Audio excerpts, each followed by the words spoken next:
Namaste. I am Dr. Sunil Gupta. I am a diabetologist from Nagpur. Now, today my job is to talk about the blood pressure and the SGLT2 inhibitors and gliptin combination. And for today's, it is empagliflozin and linagliptin combination. Now, one should be very much aware. We, as a clinician, have seen that we focus more into glycemic control and HbA1c, glycemic efficacy, try to target HbA1c to the hardest possible way. But when it comes to hypertension, it is one of the area which is less focused by the clinicians. And one should know that 50% of your diabetic or type 2 diabetes have hypertension. Unfortunately, 50% of them are diagnosed, and very unfortunate part is those who are taking treatment, only 50% of them are controlled and have achieved their targets. And we know that if you achieve the target of blood pressure control, you can certainly reduce. The data has shown that we can reduce the cardiovascular related morbidity as well as morbidity when you try to achieve the best possible blood pressure control, preferably less than 130/80 or at least less than 140/90. But it is heartening to know that many of the patients with type 2 diabetes have not achieved this target, at least 50% of type 2 diabetes. And that is why we need to have more and more emphasis on blood pressure control.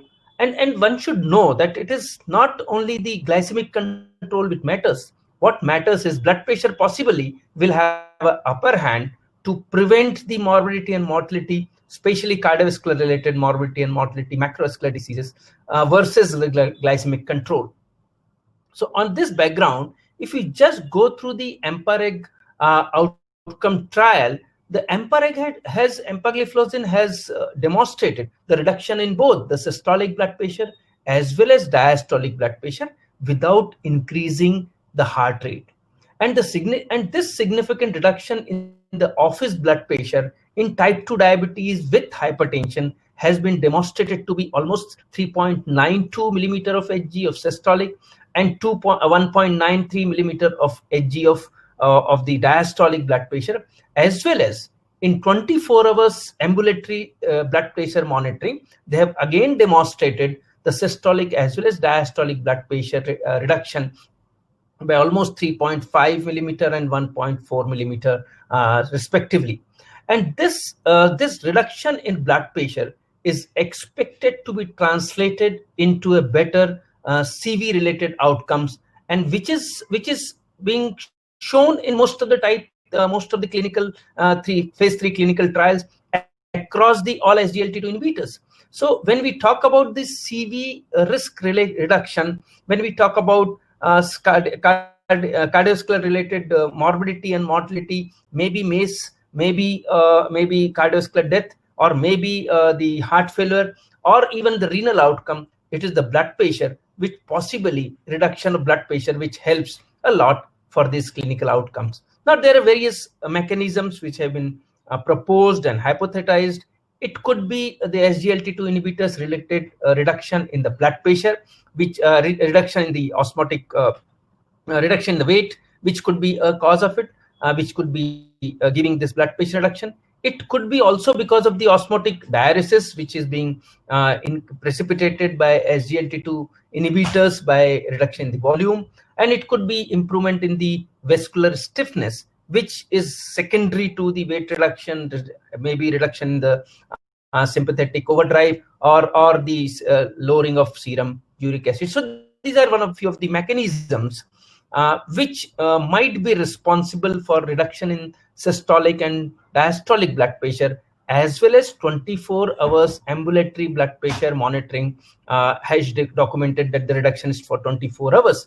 And now it is very important to understand for we as a clinician that when we get this blood pressure reduction, and there is one wonderful data, because most of the people with type 2 diabetes with hypertension, they are on either ACE or ARBs, and commonly it is when it is type 2 diabetes, they are in with ARBs. There's a wonderful study and data from Sakra study, and this Sakra study has demonstrated when you combine SGLT2 inhibitors to the patients with type 2 diabetes with hypertension along with ARB.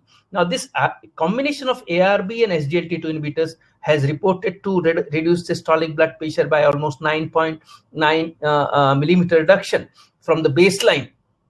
And this systolic blood pressure reduction of around 10 millimeter might help. And there is a good, wonderful article in Lancet which has documented that when you reduce systolic blood pressure by around 10 millimeter, you have 20% reduction in the risk of major cardiovascular event, 27% reduction in coronary artery disease, 27% reduction in stroke, 28% reduction in heart failure, and overall around 13% reduction in all-cause mortality. And this has been published in one of the peer-reviewed journal, Lancet journal, as a meta-analysis of around 123 studies.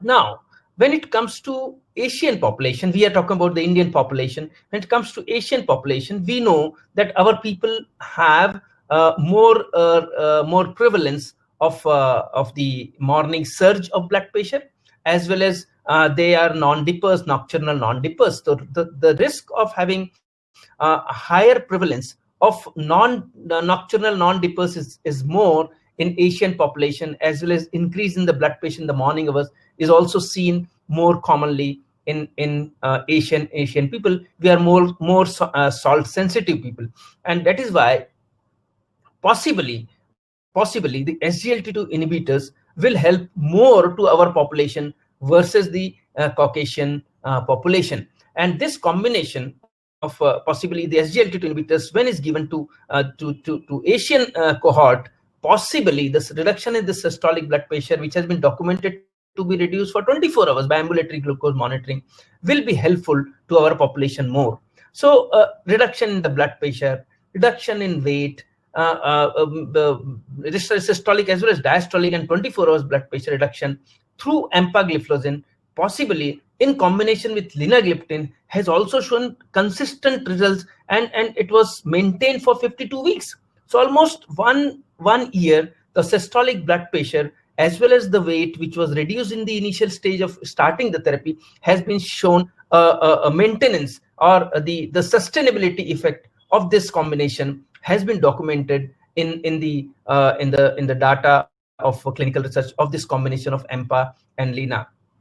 So it makes sense that we put the drug in patient with type 2 diabetes, especially when they're when they have associated hypertension. Then possibly this combination will have an additional, apart from the glucose lowering effect, irrespective of what amount of blood glucose lowering you have, whether it's one HbA1c of 1% or 1.2% or 1.8%, depending on your baseline HbA1c, irrespective of what amount of HbA1c reduction you get, you are going to have sustained blood pressure lowering effect, additional benefit as a pleiotropic effect of this combination in type 2 diabetes with hypertension. And it becomes empirical for all of us to understand this hypothesis and try to put it into clinical practice for a better care for people with diabetes in our country. With this, I stop here. Thank you very much for patience listening. Namaste.